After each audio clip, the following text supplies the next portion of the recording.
Hey guys, welcome back to the channel. My name's Chris. Thank you for joining me for this video. This is gonna be a shop update video. However, I built a few things, yes, and I'm gonna show you that as well. A lot going on in this video. I'm gonna show you a little sneak peek real quick. Check this out. Ooh, it's actually kind of cool in there. We installed an air conditioner, a new mini split system, and by split, it's two different parts. This is the outdoor unit. That's you guys get it, right? And it's mini because it's not as big. And you might see right there, yes, I have total shop dust collection, but it's a little unconventional, not the way you might think. So you wanna see how it's all coming together? Let's get to it. Okay, so before I get going and give you an update on this, I wanna just say, I wanna thank each and every one of you again still. We're still going through this coronavirus, this COVID-19 outbreak, this pandemic around the entire world. And here in America, like I said before in my previous video, if you haven't seen that, you can go see kind of a snapshot of an update of it back then. But things have calmed down just a little bit in terms of people coming to our stores in massive numbers. I work for Public Supermarkets. I'm a manager for them. I manage a bakery.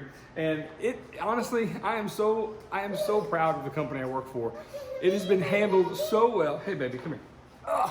It has been handled so well, and we are trying to supply as many goods and services to the general public, and I'm really proud of the crew that we have, my store, the team. Amazing stuff, guys. If you're watching this video, you know who you are. Thank you so much. Also, if you guys are quarantined and you're going out into the world, thank you for staying 6 feet apart from each other. It really does help. It really does work, and thank you for that. So, without further ado, again, I said it, yep, but that time on purpose. I'm gonna give you an update on this system here. This is one of the coolest things, and I definitely gotta thank ROCKLER for supplying this for me and showing you guys just how you can get total shop dust collection on a budget. Check out how this thing works.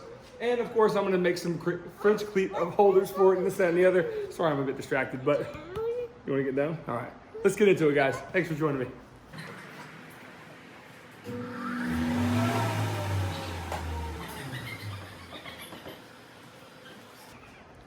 ROCKLER, don't be mad. I know this is not its intended use, but it's so cute.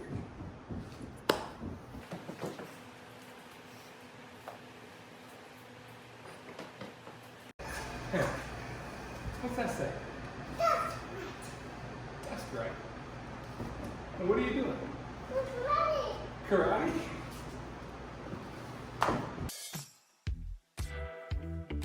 Okay, first of all, thank you guys so much for being so generous with your comments about the family focus we have here at A Glimpse Inside. As you see, my kids are with me quite a bit in the shop, and I really do appreciate each and every one of you who have reached out and said how cool it is and how inspiring it is, and I really do thank you guys for that. Okay, moving on, we're gonna unbox this thing. As you see, there's a few accessories right out of the gate. We got a wide dual adapter. We've got some dampeners right there that are gonna mount in between the wall and the unit, and a big dust collection bag as well. Now we're gonna turn our attention to how we're gonna get it up on the wall. I've taken some of this plywood. You can use 3/4 of an inch. Actually, I probably should have, but I had some of this weird sized 5/8 of an inch. So I've got about almost 2 inches of plywood here. I'm gonna layer it up. I'm gonna use some glue, real simple construction. Using the pieces to kind of spread the glue around, and then I'm gonna attach it with some brads, giving myself a fairly thick, fairly robust piece of plywood. Now it's time to take the palm router with the chamfer bit installed. We're gonna put a 1/4 of an inch chamfer on all sides on the front face. Then on the back face, I'm going to reinforce everything with some countersunk screws. Of course, I don't want this thing going anywhere, and I need this as strong as possible. And now we're gonna chamfer the edges a little bit with some hand sanding, but I wanna tell you guys something real quick. All right, so ignore the mess, but I'm gonna show you something that I always do with every project, and that's I ease all the edges on just about everything. Now, I did a post, we're talking like maybe a year or two ago on Instagram, basically stating, make details matter. Okay, I'll show a little picture of it right here. It's basically a little holder for a router I was making. And yes, one of those could support the router, but the other one could too. And I think making things just a little bit nicer for yourself, especially in a place, as makers, this is kind of our safe haven, right? So especially in a place where we're gonna come and we're gonna know what everything in here, how everything in here has been made. And I think those little details matter. I think it gives you a better sense of accomplishment, and it gives you a better sense of just enjoyment coming out here and making something that even if only you are the only one that sees. So that's the mantra here with this little piece here. This is gonna go up on the wall. No one's ever gonna notice it, but they might. They might notice this small chamfer. They might notice that it's nice and sanded. Who knows? But you know what? I'm gonna notice it. And you guys are gonna notice it now because it's in this stinking video, okay? So I just wanna tell you that it may not be your thing, but if it's not, try it. I guarantee you, you'll get some satisfaction out of it. So, all right, moving on. Just wanted to share that little tidbit of how I operate, and maybe I just wanted to pay it forward. So, all right, let's get back to it. So now it's time to take this unit, put it directly centered on the piece we just made, and then mark out the tops of these keyholes in all 4 corners of the mounting bracket. So this little piece of cut off camera, I'm gonna hand chamfer as well, just like this, or I guess router chamfer. You can see there, it puts a nice edge on it. This is gonna make my job a lot easier in the future. I'm just gonna put this cleat up on the wall, right where I want it, level it, tack it in with some brads, and come back and reinforce it with some screws. So why am I going to all the trouble to make this piece of wood to put up on the wall? Why don't I just put it up on the plywood wall? Well, here's the deal. As you see, I'm using a Forstner bit set here from ROCKLER as well. Gonna countersink some screws for these 5-inch lag screws. I'm at least gonna take advantage of one stud. My studs are 5 feet apart. They recommend putting it between studs that are 16 inches apart. Well, I don't have that luxury. So I'm gonna pre-drill these holes and install 5-inch lag screws on one side of this piece, giving me the peace of mind that I know that this thing is really driven home. As you see, I'm gonna load these up, take it back to the wall, place it on that leveled cleat, and then drive it home. Now at this point, I could probably mount the dust collector here and be done with it. That's probably strong enough, but there's no way. So I'm gonna take some 3-inch screws as well. These are some decking screws, pre-drill these holes too, and drive these home as well. Now that should be plenty strong. Now it's time to pre-drill some holes that are gonna accept the 4 lag screws that came with the unit. These lag screws are gonna be screwed into place, giving yourself about 1 inch left of overhang. Not only is that gonna let you install these rubber gaskets that are gonna prevent, vibrations on the wall, but it's also gonna help you install it. But check this out for a second. Okay, well, there it is, ready for installation now. In the instructions, I'm gonna put you a picture right here. It makes sure to let us know to use another adult and use proper lifting techniques. Now I'm all for that, okay? But I hung all of these plywood sheets by myself in here, so I'm gonna gamble on myself and try to get this up here. Now, if it doesn't work, the interesting part about it is that it's gonna be on film, okay? So wish me luck, and let's try to install this beast. All right, step 1, take it off the bench. Step 2, hang it on the wall. And I struggled with it for about 15 seconds, and then eureka. Aha, yeah, buddy. And now it's time to finish off the job we started earlier, driving these lag screws home. I'm using an impact driver. You can also use a standard ratchet if you want to waste a better part of your afternoon, but I like this method better. Now it's time to turn it on and demonstrate exactly how this thing is blowing air down. And I could use a ribbon or something, but no, I decided to do this for whatever reason. Either way. Now it's time to install some foam tape. This foam tape came with the unit. You're gonna trim it off to size, and it's gonna be kind of a gasket to hold the bag in place. Now I'm gonna use some of the ties here to tie it in place, and then take the hose clamp up to that foam gasket, hand tighten it, and then drive it home with the power tool. Now you can see, oh yeah. Oh, maybe that's where my daughter got it from. So this came with a dual port or a Y adapter that I'm gonna install with just simply one screw. Once the machine turns on, it sucks that piece in and it really gives you a nice tight seal. Now here is one of the 28-foot long flexible hoses that you can get with this unit, and man, these things are awesome. But as I try to tighten this hose clamp down, I spent about 2 minutes trying to get this thing to work, and then I just pull it out with my own strength because I didn't tighten it down, tight enough. Now, I've come back and I've reinstalled it, and this time, perfect. I can't get it apart. Now we're good to go. So to organize 2 28-foot long hoses, I'm gonna put a small cleat system behind this unit, and I'm just gonna tinker around. This is one of the coolest parts of the projects for me, is where I just kind of go at it, you know? I don't have a plan in place. I haven't drawn anything out. I'm just taking pieces of plywood. I'm cutting them to the right sizes, at least so I think. I'm trimming things on the bandsaw, and this is really the bread and butter of why I make things, because to me, kind of following your nose, I know I've said this in other videos, but following your nose and just trying to figure things out is a really gratifying and satisfying experience. And as you can see, something is coming together now. You might could see that a hose might lay over the top of that, but what about the second hose? That's the key. And at this point, I wasn't even thinking about the second hose. I'm just thinking about the first one that I'm trying to get to lay over the top of this little bracket I'm making. And as you can see, as we go along, glue, brads, CA glue, I'm reinforcing things with screws here or there. This is a fun process, and I hope you guys kind of do the same thing in your shops as well.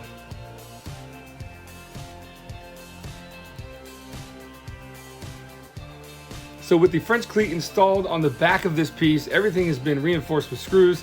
It's now time to turn our attention to cutting out this shape right here. I want to keep things on this channel G-rated, so please don't comment what this shape looks like to you. Hindsight's 2020, I guess. I probably should have drawn it a bit differently. Oh boy. But we're gonna cut it out anyway. I think I'm just gonna leave the tip a little bit like a rhino horn instead of rounding it off, because there's children involved in this channel, and please just keep your thoughts to yourself on that one. Either way, we're making our way outside to do a little bit of routering, is that a word? To use the router, because dust goes everywhere, and I haven't installed this dust collector yet, so we're gonna do this outside. Is she really gonna leave me? Bye. I didn't think so. Come on. I say one of the coolest things about filming these projects is the unscripted nature of how things happen, especially with my kids. I really enjoy seeing this as I look back on these videos, and I hope you guys can appreciate that too. At the crosscut slit, I cut the base of that horn at a slight angle. You'll see why in a minute, but now it's time to have a little fun with my daughter. So cool. All right, that angle was cut because I'm gonna install this rhino horn, what I'm calling it. I guess it's more maybe like an elephant trunk, elephant tusk.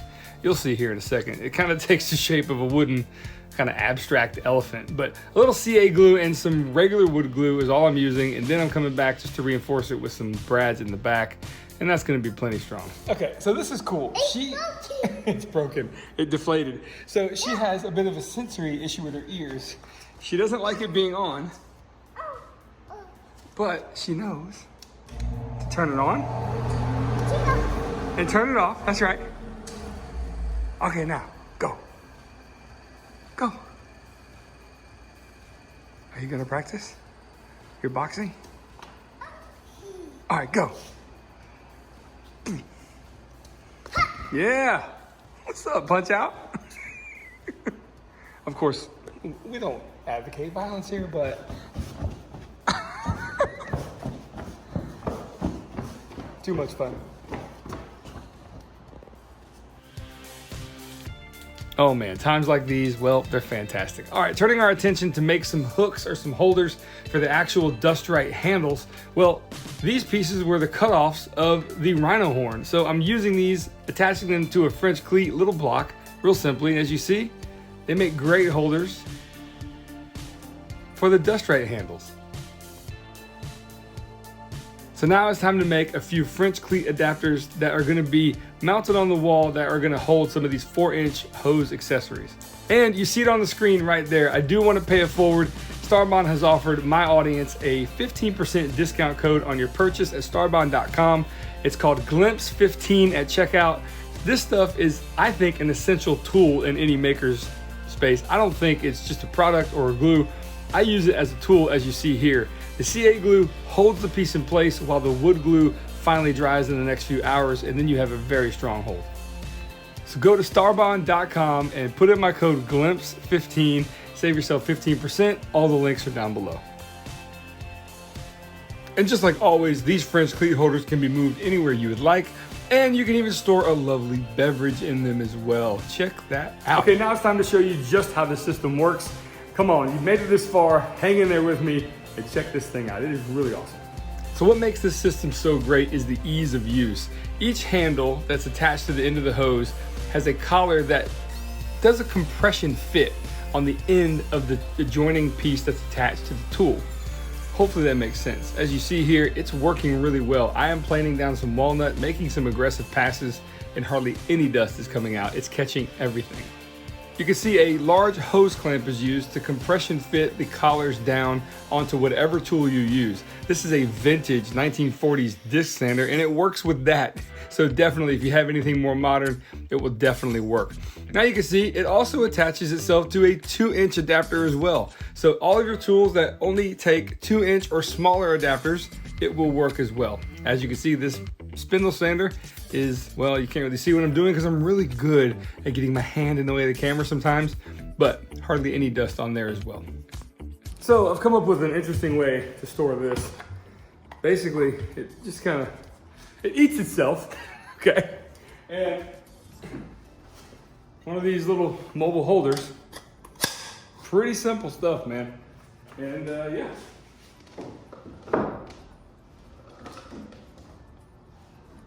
There you go.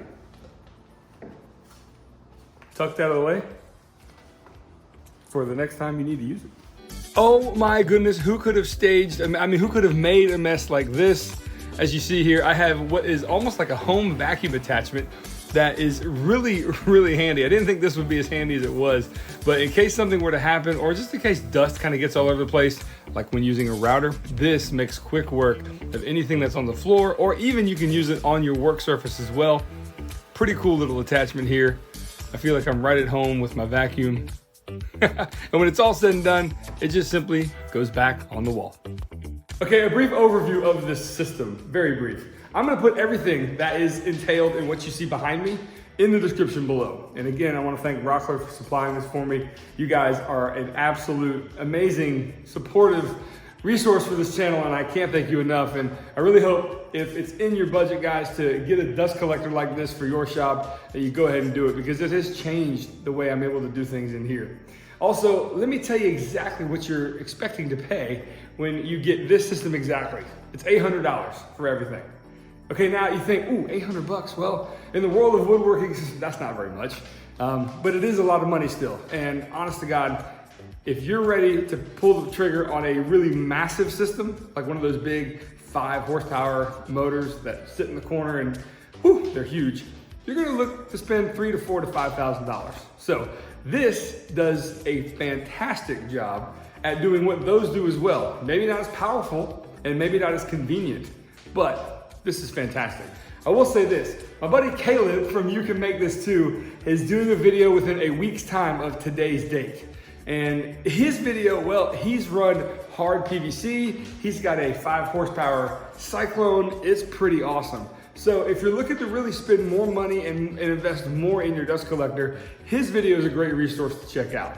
However, if you want something like this, ROCKLER offers it. So go down in that description and check it out, okay? Because it's fantastic. All right, guys, now if you're here at this point in the video, don't go anywhere, okay? The people that are here are in the top 30% of my favorite people because you guys don't click away.